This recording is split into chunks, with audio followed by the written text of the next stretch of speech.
Hello everyone, welcome to Cook with Subi. இன்னைக்கு ரொம்பவே easy and டேஸ்டியான பிஸ்தா மில்க் ரெசிபி எப்படி பண்ணுறதுன்னு பார்க்கலாம்.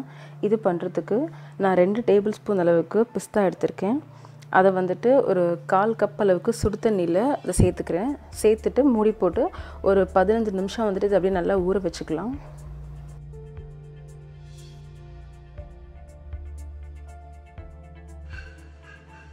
பதினஞ்சு நிமிஷத்துக்கு அப்புறம் பார்த்தீங்கன்னாக்கா இந்த பிஸ்தா வந்துட்டு நல்லா ஊறிடுச்சு இந்த சுடு தண்ணியில்.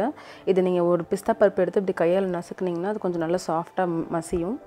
இப்போ இது கூடவே நான் 3 ஏலக்காய் சேர்த்துட்டு நல்லா ஸ்மூத் பேஸ்ட்டாக அரைச்சி எடுத்துக்கிறேன். ஸோ அரைச்சி எடுத்ததுக்கப்புறம் பார்த்தீங்கன்னா இந்த மாதிரி நல்லா ஸ்மூத்தாக அரைச்சாச்சு. இது தனியாக எடுத்து வச்சிடலாம். அந்த தண்ணியோடய சேர்த்து அரைக்கணும். இப்போது வேறு ஒரு பாத்திரத்தில் நான் ஒரு 3 கப் அளவுக்கு பால் சேர்த்துக்கிறேன்.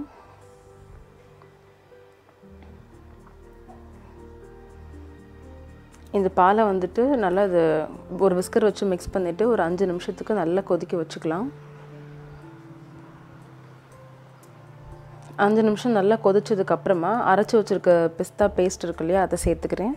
சேர்த்துட்டு நல்லா அதை கலந்து விட்டுக்கலாம். கலந்து விட்டு இது ஒரு 5 நிமிஷத்துக்கு மீடியம் டு ஹை ஃப்ளேமில் வச்சு நல்லா கிண்டிக்கிட்டே இருங்க.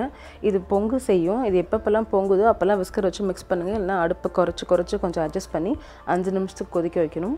5 நிமிஷத்துக்கு அப்புறம் பார்த்தீங்கன்னா பிஸ்தா பருப்போட அந்த பச்சை வாசனை எல்லாம் போய் நல்லா அது கொதிச்சு உங்களுக்கு இந்த மாதிரி வரும்.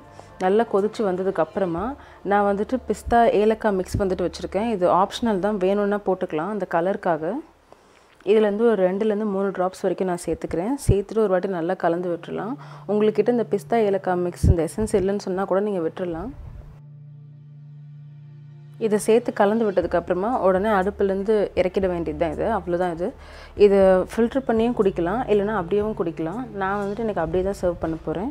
ஸோ அதை சூடாக சர்வ் பண்ணுங்கள். உங்களுக்கு ஜில்லுன்னு வேணுன்னா கூட நீங்கள் நல்லா கம்ப்ளீட்டாக ரூம் டெம்பரேச்சருக்கு ஆற வச்சுட்டு அதுக்கப்புறமா ஃப்ரிட்ஜில் வச்சு சில்லுன்னு சர்வ் பண்ணலாம். அவ்வளோதான். ரொம்பவே ஈஸி, ஹெல்த்தி அண்ட் டேஸ்டியான ஒரு பிஸ்தா மில்க் ரெடி.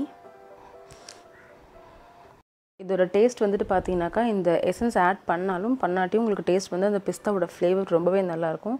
எசன்ஸ் ஆட் பண்ணிங்கனாக்கா உங்களுக்கு கொஞ்சம் அந்த ஆர்டிஃபிஷியல் ஃப்ளேவரோட இன்னும் கொஞ்சம் நல்லா தெரியும். அவ்வளோதான். ஸோ ரொம்பவே ஈஸியான ஒரு ரெசிபி. கண்டிப்பாக ட்ரை பண்ணி பாருங்கள். தேங்க்ஸ் ஃபார் வாட்சிங்.